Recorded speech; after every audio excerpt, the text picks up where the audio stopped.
이재명 더불어민주당 대표가 지난 대선 때 허위 사실을 공표한 혐의로 검찰 소환 통보를 받은 후 법조계에서는 이 대표가 당선 무효형에 해당하는 벌금 100만 원 이상형이 확정되면 의원직을 상실하는지를 두고 해석이 갈렸습니다. 공직선거법은 당의 선거에서의 선거법 위반으로 인한 당선 무효를 규정하고 있습니다. 당의 선거는 자신이 당선된 선거를 말합니다. 이 대표의 허위 사실 공표는 지난 대선과 관련된 것이어서 그가 국회의원에 당선된 지난 6월 보궐선거와는 무관하기 때문에 당선 무효형이 확정되더라도 선거법에 따른 의원직 상실 대상은 아닙니다. 따라서 이 대표가 공직선거법상 허위 사실 공표로 벌금 100만 원 이상이 확정되더라도 의원직 상실 대상은 아니다라는 해석이 우세했습니다. 그러나 국회법의 의원직 퇴직 규정이 부각되면서 이 대표의 의원직 상실 여부가 다시 쟁점이 됐습니다. 국회법엔 의원이 법률에 규정된 피선거권이 없게 되었을 때는 퇴직한다고 되어 있습니다. 이 대표의 경우 벌금 100만 원 이상이 확정되면 공직선거법에 따라 피선거권을 상실하기 때문에 국회법에 따른 퇴직 여부가 문제된 것입니다. 쌍방울그룹 비리 의혹을 수사하는 검찰이 이화영 전 열린우리당 의원이 쌍방울 측으로부터 1억여 원의 뇌물을 수수한 혐의를 포착해 수사 중인 것으로 7일 확인됐습니다. 이 전 의원은 현재 킨텍스 사장으로 재직 중이며 이재명 민주당 대표가 경기지사로 있을 때 경기도 평화부지사로 지내는 등 이 대표의 측근으로 알려져 있습니다. 국민의힘은 오전 전국위원회를 열어 정진석 비대위원장 임명 안건을 의결해 나섭니다. 8일 전국위는 비대면으로 회의를 열고 ARS 투표를 통해 정진석 국회부의장을 새 비대위원장이 임명하는 안건을 의결할 방침입니다.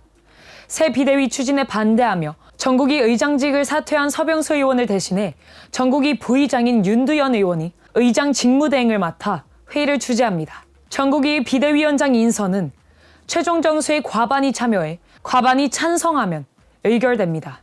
임명 안건이 가결돼 무리 없이 정진석 호가 출범할 경우 법원의 주호영 전 비대위원장 직무정지 결정 후 13일 만에 새 비대위가 들어서게 됩니다. 비대위원 인선 작업은 연휴를 지나 마무리될 것으로 보입니다. 국민의힘은 내주 상임전국위원회를 개최해 비대위원 인선안을 의결하겠다는 방침입니다.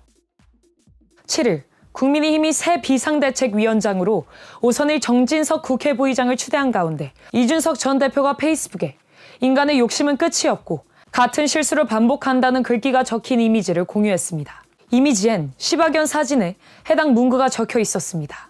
이 전 대표는 과거 정 부의장과 공개적으로 입씨름을 벌인 적이 있습니다.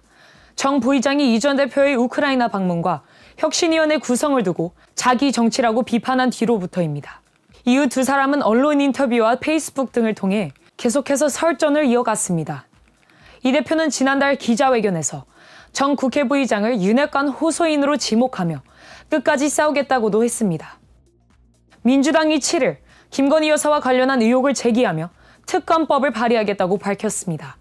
이러한 민주당의 김건희 특검법 발의는 김혜경 경기도 법인카드 불법 사용 조사와 이재명 대표의 백현동, 대장동 관련 허위사실 공표에 의한 공직선거법 위반 검찰 소환 조사에 대한 맞불, 방탄용 성격이 짙습니다.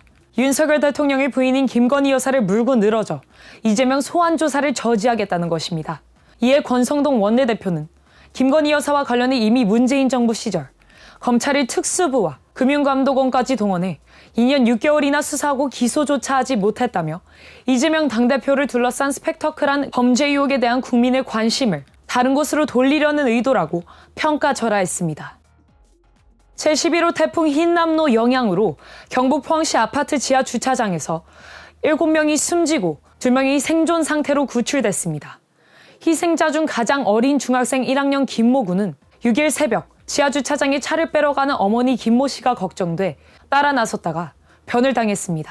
김 군의 유가족은 지하 주차장에 고립된 어머니 김 씨가 아들에게 너라도 살라며 먼저 가라고 말했다고 합니다. 주차장 입구까지 헤엄쳐서 빠져나가야 하는 상황이었는데 팔이 불편했던 김 씨가 아들이라도 살리기 위해 이렇게 말한 것으로 알려졌습니다. 고민하던 김 군은 어머니에게 키워주셔서 감사합니다 라는 말을 남기고 입구 쪽으로 헤엄쳐 갔다고 합니다. 하지만 결국 7일 밤 12시 반쯤 숨진 채로 구조대원에게 발견됐습니다. 김 군의 어머니는 전날인 6일 오후 9시 41분쯤 극적으로 구조됐습니다. 윤석열 대통령은 7일 보건복지부 장관 후보자에 조규용 현 1차장을 지명했습니다. 보건복지부 장관은 윤석열 정부 출범 이후 정호영, 김승희 후보자가 연이어 낙마하면서 권덕철 전 장관이 퇴임한 5월 25일 이후로 100일가량 공석이었습니다. 조 후보자는 예산재정 분야의 정통한 경제관료 출신이고 과거에도 예산을 하면서 연금 건강보험 분야 개혁에 참여해왔습니다. 원달러 환율이 6일 연속 연고점을 갈아치우며 금융위기 이후 13년 5개월 만에 1,380원까지 돌파했습니다.